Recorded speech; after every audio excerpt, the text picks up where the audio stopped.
Ini mungkin tips-tips yang cukup bisa diaplikasikan ya, gitu.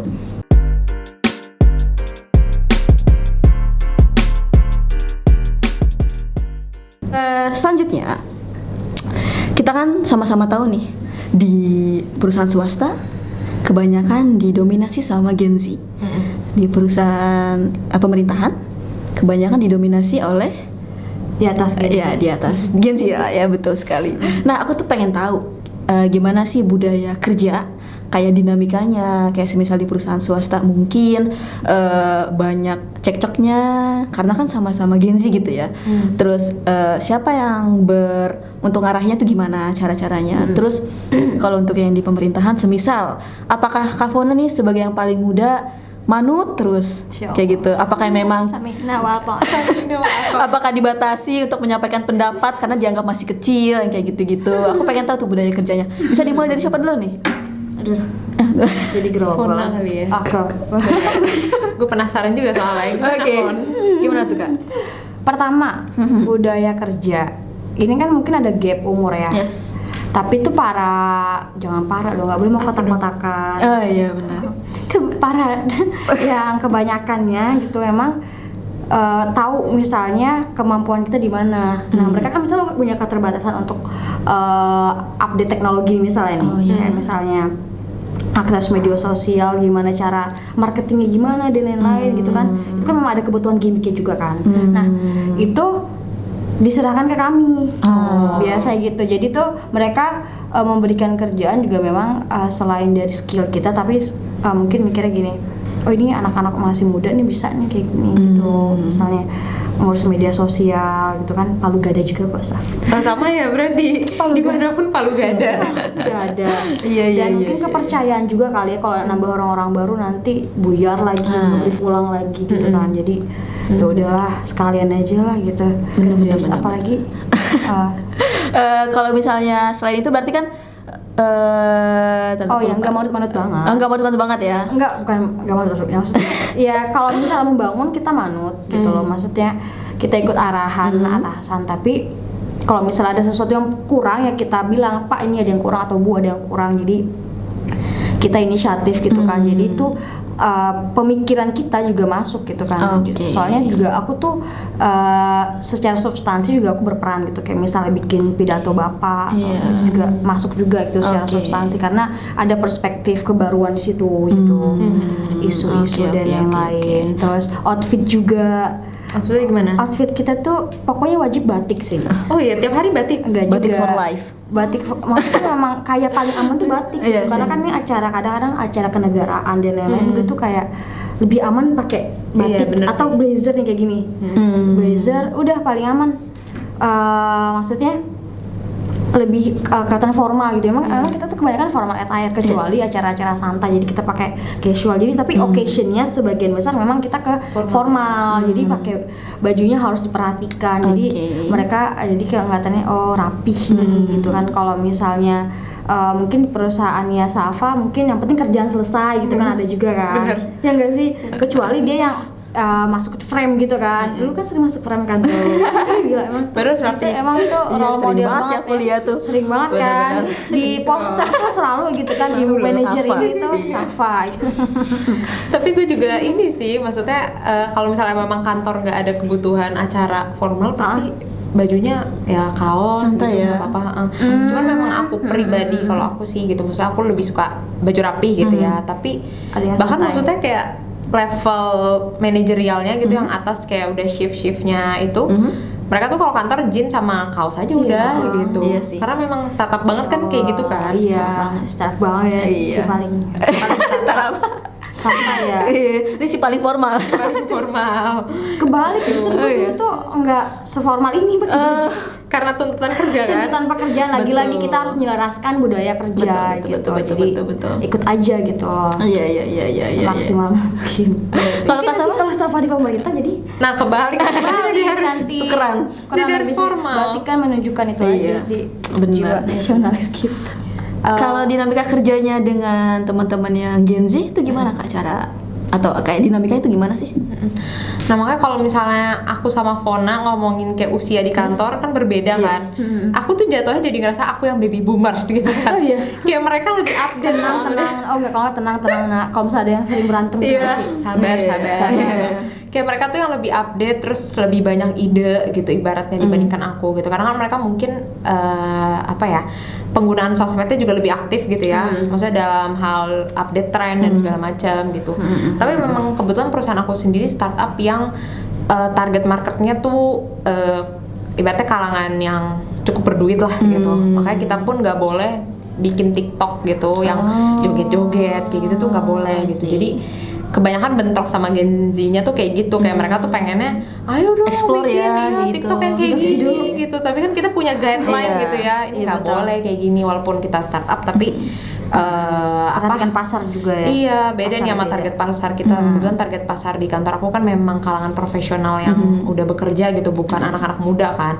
Jadi kita bikin kayak gini pun nggak akan masuk, aku bilang gitu. Nah biasanya bentroknya itu sih, kayak mereka punya banyak ide yang kebetulan nggak sesuai nih sama brand guideline-nya kantor aku. Nah biasanya mereka tuh kayak ngeluhinnya itu gitu, kayak bikin sih kak kayak gini-gini kak, nggak boleh gitu kan, nggak bisa, nggak sesuai gitu. Tapi aku mengalami itu juga dulu gitu. Aku selalu minta sama atasan aku kayak bikin gini kayak kak, bikin gini gitu. Tapi Kita ngerasain ya. Oh ternyata dulu gue minta-minta nih. Iya. Sekarang akhirnya aku yang nggak boleh gitu kan. Tenang. Nggak boleh, paling kayak gitu sih. Terus mungkin kalau budaya kerja lagi fleksibelnya mungkin ya kalau di startup kayak tadi jam kerja. Tapi sama, tiap divisi beda. Ada divisi yang memang bajunya harus formal karena dia yang ketemu klien gitu. Dia ibaratnya kayak salesnya lah gitu. Karena tadi target marketnya profesional, jadi dia harus baju formal tiap hari. Tapi tim marketing karena nggak ketemu orang gitu kan, ibaratnya ya udah kita mah bebas aja mau kaosan atau apa, yang penting sopan rapi gitu. Biasanya gitu sih kalau di kantor aku. Oke. Berarti sebenarnya cukup beda tapi hampir sama ya. Tuh gimana tuh cara ngomongnya ya? Iya, makanya banyak hal kesamaan tapi ada berbeda juga kayak gitu. Iya betul. Oke. Kadang tergantung divisi juga kan. Nggak cuma industri tapi divisi beda lagi biasanya gitu. Oke, kita lanjut. Mungkin ada tips gak? Karena kan Kak Safa sudah 4 tahun di posisinya sekarang, kemudian Kak Fona sudah 3 tahun ya. Ada tips untuk survive di tempat kerja saat ini? Kayak gitu, pengen tahu dong. Boleh. Siapa yang mau mulai? Kamu mau nggak? Ini yang paling lama dulu. Lu gitu mulu ya, curang mentang-mentang gue 4 Enggak, tahun. lo 1 abis gue 2. Oke. Kan. Abis itu gue cek abis Safa dulu. Tips dari aku, menurut aku juga sempat cerita tadi ya, aku sempat kerja sebelumnya tapi 3 bulan doang bertahan, terus aku pindah sekarang berhasil 4 tahun gitu. Nah apa yang bikin aku bisa bertahan 4 tahun? Jadi sebenarnya kalau menurut aku nyari kerja itu kayak nyari jodoh. Jadi cocok-cocokan ya, karena gak mungkin ada namanya kantor yang sempurna. Pasti ada kelebihan, ada kekurangan masing-masing. Kalau menurut aku tinggal kita nyari yang pas sama kita. Jadi maksudnya kita nyari di mana kekurangan kantor yang kita bisa terima gitu.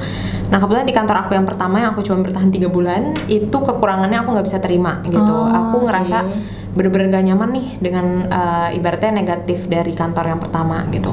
Nah kantor aku pun yang sekarang, aku nggak bilang kayak dia bener-bener positif dan segala macam, dia juga punya kekurangan, tapi kekurangannya bisa aku terima gitu. Makanya aku berhasil 4 tahun.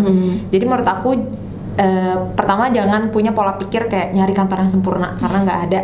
Tapi carilah kantor yang kekurangannya bisa kalian terima. Itu sih kalau yang tips pertama. Silakan lanjut dari Fona. Kalau dari Kak Fona gimana nih tipsnya untuk Mau belajar. Betul. Yang pertama mau belajar sih. Jadi kalau misalnya mikir nggak cocok mungkin dia juga mau belajar kali ya. Bisa jadi. Dia coba belajar apa enggak? Pertama belajar dulu gitu kan. Dan beda kantor, beda maunya juga, ya kan. Terus abis itu jangan apa-apa take it for personal. Iya, sekarang banyak yang langsung masuk ke hati gitu ya. Makanya cepat cabut. Makanya cepat cabut. Padahal itu memang proses, ya nggak sih? Itu memang proses. Nah, titik rawan anak-anak muda sekarang tuh di situ. Jadi cepet baper, apa-apa ngerasa teriris gitu ya, teriris gitu, sanubari teriris, jadi langsung dikit-dikit jadi resign. rasanya jatuh gitu. Padahal itu proses gitu, proses untuk kita tuh berkembang gitu kan di sana gitu. Yes. Jadi teriris apa-apa tuh jangan apa-apa take it for personal gitu. Jadi jangan di cepet baper. Mungkin ada tahapnya gitu. Mungkin kalau udah keterlaluan banget, emang hak kamu untuk melanjutkan tindakan kamu setelah ini gitu kan. Betul. Terus bener kata Safa, kantor itu tergantung gimana kita menerima kekurangannya juga kan. Jadi itu betah atau enggaknya tergantung gimana perusahaan tersebut nge-treat kita.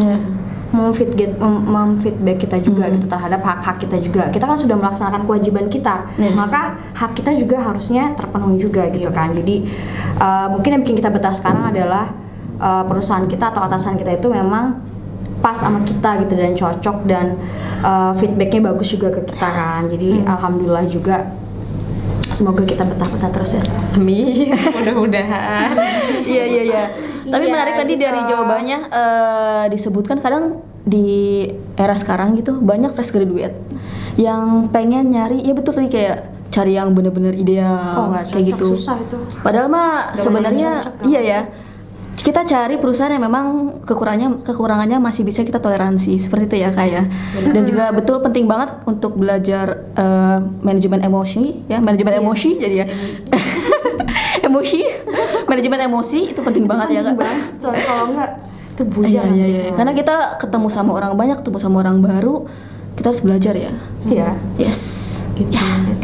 Oke, kita lanjut ke pertanyaan selanjutnya dan pertanyaan terakhir. Jeng.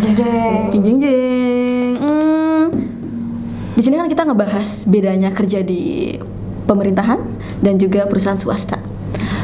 Barangkali juga teman-teman yang lagi nonton lagi bingung nih, lagi bimbang. Nah, coba dong di-share kayak poin plus yang bisa di-share ke teman-teman yang lagi bingung untuk menentukan arah tujuannya, tentang kalau misalnya kerja di perusahaan swasta tuh apa poin plusnya, kalau di pemerintahan tuh apa poin plusnya, kayak gitu. Bisa di highlight aja. Silakan Kak Safa. Oke. Dari yang udah paling lama lagi ya. Udah 4 tahun ya. Kayak sama aja sih dua. Aku mau dengar dari Safa. Ya mungkin aku jawab keuntungan aku aja gitu ya, karena aku juga nggak pernah nyobain di pemerintah ya, jadi aku juga nggak tahu nih keuntungannya apa. Tapi kalau misalnya di swasta yang aku rasain, yang pertama itu tadi lo bisa banyak belajar, karena kan mungkin kalau misalnya di swasta itu kayak birokrasinya nggak terlalu jauh gitu ya. Jadi kayak lo mau nyampein langsung ke CEO lo, ngobrol langsung itu bisa gitu. Jadi diskusi langsung sama CEO itu memungkinkan banget. Makanya lo bakal banyak belajar banget kalau menurut aku. Terus kedua tadi yang aku rasain sih jenjang karir cepat. Jadi selama lo nunjukin kualitas diri lo bagus, lo bisa dapet peluang untuk naik level lebih cepat gitu ya. Kalau di swasta. Sama yang terakhir mungkin tadi ya, keuntungan swasta itu mungkin fleksibilitas gitu ya. Kayak di perusahaan aku pun memungkinkan lo pindah divisi kalau memang lo mau, tapi pasti dalam ranah profesional gitu ya. Maksudnya kayak emang kita ngelihat lo cocok juga di divisi ini, nggak sekonyong-konyong kayak gue mau pindah gitu, tonton kesini itu juga nggak bisa gitu. Kalau memang kita lihat lo ada potensi dan lo ada keinginan, itu bisa. Terus dari fleksibilitas pakaian, jam kerja itu juga ada banget gitu. Jadi menurut aku 3 keuntungan di swasta itu sih, dari jenjang karir, terus banyak belajar, sama fleksibilitasnya itu enak gitu. Kalau menurut aku itu sih. Wow. Selanjutnya Kak Fona, sudah disiapkan jawabannya? Apa nih? Lagi mikir dari tadi begini. Ya? Ada dong, pasti. Apa tuh? Biasanya fresh graduate ngincer pemerintahan itu, sektor pemerintah apa yang pertama? Apa stabilitas. Itu Stabilitas. Jadi yang pertama stabilitas dulu, terutama yang orientasinya pengen melandai gitu ya, landai gitu, terus tapi tetap stabil gitu. Biasanya tuh lebih milih ke pemerintah, dan mereka tuh siap tempur tuh, mau tes berat juga, ayo jabarin deh, gue jabarin, mau gap berapa tahun gue mau kursus, ayolah gitu kan. Jadi itu stabilitasnya itu sampai pensiun, itu tuh jelas itu, jadi nggak usah mikir lagi abis ini mau kemana ya gitu. Itu di luar dari di betah atau enggak ya. Iya benar. Di luar dari betah atau enggak, abis mau kemana gitu. Terus stabil. Terus selain itu dia itu kesempatan untuk bangun jaringan sih. Kalau menurut gue sih itu bagus sih. banget. Iya. Karena itu yang gue rasain sekarang kan. Jadi luas banget dan gak menutup kemungkinan untuk lu tuh bisa membangun yang lain selain, maksudnya gini, kalau bangun jaringan tuh kita kan kerja di situ, tapi kita bisa bikin yang lain nih, bisa ada usaha yang lain. Nah dari jaringan itu gitu. Dari situ. Terus kalau soal pakaian dan lain-lain emang agak susah ya. Batik tuh kayak lemarinya batik semua ya. Oh enggak. Yang paling aman. Oke. Paling itu stabilitasnya itu. Terus selain itu birokrasi, tadi Safa sempat nyenggol ya gitu ya. Birokrasi memang ada perbedaan jauh terhadap pastilah. birokrasi swasta dengan negeri atau pemerintah, karena kan sistem itu kan gede banget kan. Jadi kan dia tuh punya sistem terpusat yang memang semua tuh harus ikut proses. Itu sih kadang-kadang yang bikin gregetan ya. Cuman kalau udah terbiasa jadi nggak apa-apa sih. Nggak apa-apa sih, aman birokrasi yang kayak gitu. Cuman untuk memang lebih ke disiplin aja sih, mendisiplinkan. Jadi disiplin administrasi gitu. Jadi sebenarnya itu sih yang jelas banget ya perbedaan swasta sama negeri itu di situ keuntungannya. Oke, semoga dari jawaban Kak Fona dan Kak Safa nggak semakin membuat bingung teman-teman lagi nonton ya. Kayak, aduh makin kemana nih? Bingung, sama-sama enak, ternyata ada plus minusnya gitu. Cobain aja. Semoga terjawab kayak gitu. Terakhir nih Kak, terakhir banget nih, beneran terakhir. Pesan untuk teman-teman yang lagi nonton yang mungkin lagi nyari kerja atau mungkin lagi bingung di dunia kerjaannya kayak gitu-gitu, boleh disampaikan kira-kira apa untuk pesan? Oke. Coba aku. Kak Fona silakan. Sekarang mulai dari yang 3 tahun dulu. Aduh, jadi kotaknya begitu ya, durasi kerja ya. Kalau dari aku sebenarnya swasta maupun negeri sama aja ya. Yang penting setelah lulus sarjana ini sebaiknya kita melakukan aktivitas yang produktif sih, yang gak harus kerja di kantoran sebenarnya kan, gak harus kerja di kantoran, bahkan kamu bisa bikin usaha dan menjadi startup kemudian ya kan, kemudian kan Saf ya nggak sih ya kan. Terus 3 poin penting itu sebenarnya itu di dunia kerja ya. Pekerjaan itu yang paling penting dari kita sendiri. Kita sendiri tuh punya kemampuan untuk meningkatkan kinerja dari diri kita, untuk keinginan untuk upgrade gitu, self development kita tuh harus tinggi banget sebenarnya, mau di dunia kerja manapun gitu kan. Karena poin dari situlah yang akan jadi perhatian dari para user kita gitu. Yang kedua, mau belajar. Karena yang aku bilang tadi sebelumnya, kita jangan patokan sama gaji dulu, rate gaji dan lain-lain. Yang penting kita mau belajar gitu loh, gitu kan. Terus yang ketiga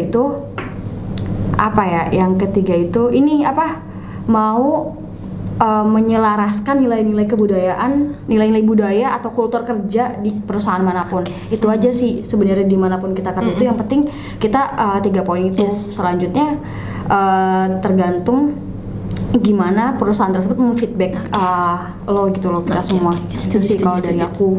Siap. Kak Safa silakan untuk pesannya. Mungkin ya makanya sama sih sama Fona gitu ya. Kalau tips untuk fresh grad yang lagi nyari kerja, yang pertama tuh jangan terlalu milih dulu ya kalau menurut aku gitu. Tapi ya bagus sih kalau misalnya kita udah punya tujuan gitu mau kemana sebenarnya. Tapi memang kalau misalnya kita nggak bisa nih masuk ke situ gitu, kita udah apply nggak dapet, jangan saklek. Iya, maksudnya siapa tahu rezeki lo memang ada di tempat lain gitu kan. Jadi coba tempat lain yang kira-kira lo bisa nyaman juga di situ. Memang kalau untuk fresh grad yang perlu dikejar pertama itu adalah banyak belajar dulu yang penting, sama ningkatin skill gitu. Jadi kalau misalnya lo nggak keterima kerja, bukan berarti lo diem aja gitu, tapi entah itu lo coba bikin usaha atau lo ikut, sekarang kan banyak banget video learning dan segala macam. Lo belajar dulu, pokoknya kalau belum keterima kerja jangan diem gitu, tapi coba explore nyoba magang, nyoba intern kayak gitu sih. Paling menurut aku yang utama itu sih. Jadi jangan terlalu idealis sama lo maunya di sini. Yang kedua lo harus jangan diem gitu, ibaratnya kalau belum dapat kerja ya belajar atau tingkatin skill lo kayak gitu sih. Makanya jangan lupa selalu update CV ya. Nah, CV itu itu update ya kan Kak Safa yang betul dong. mencoreng-coreng Gue yang melihat ya CV. milih-milih CV-nya harus di-upgrade terus gitu. Jadi jangan cuma poin-poin doang gitu kan, tapi jelas. Nah, itulah kalau misalnya kita punya gap antara jarak lulus itu sampai nunggu kerjaan itu isi kegiatan Iya, bener. pelatihan ya kan Kak ya, sertifikasi apa gitu kan yang disuka itu kan kita explore. Iya. Kalau udah cocok ternyata ntar bagus, oh udah tau oh ternyata gue di sini gitu kan. Yes. Nah, dan abis itu ya udah terima dulu apa yang ada diterima. Maksudnya apa yang ada di situ coba dulu.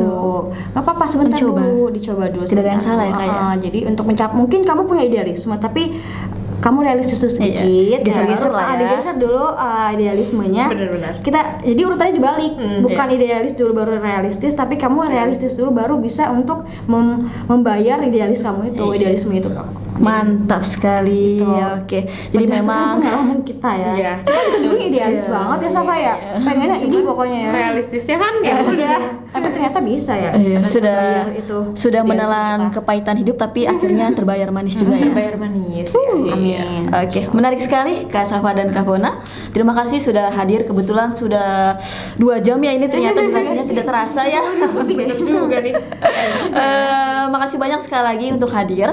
Dan bagi teman-teman yang mau daftar di Al-Azhar bisa langsung cek IG kita di @daftaruai atau di Universitas Al-Azhar Indonesia. Atau kalau pengen yang lebih lengkap lagi nih kita punya websitenya, bisa cek di penerimaan.uai.ac.id kayak gitu. Dan juga jangan lupa untuk like, komen, dan subscribe YouTube @daftaruai. Dan tunggu lagi selanjutnya untuk video podcast Polaroid di episode selanjutnya karena kita akan mengundang narasumber yang gak kalah inspiratif. Oke. Terakhir Kak, kalau misalnya nanti aku bilang UAI, kakak-kakak boleh jawab. Cakep. Selalu di hati aja. Mantap. Enggak. Oke. Sampai jumpa di Polaroid selanjutnya. UAI selalu di hati. Wassalamualaikum. Bye bye. Yeay, udah.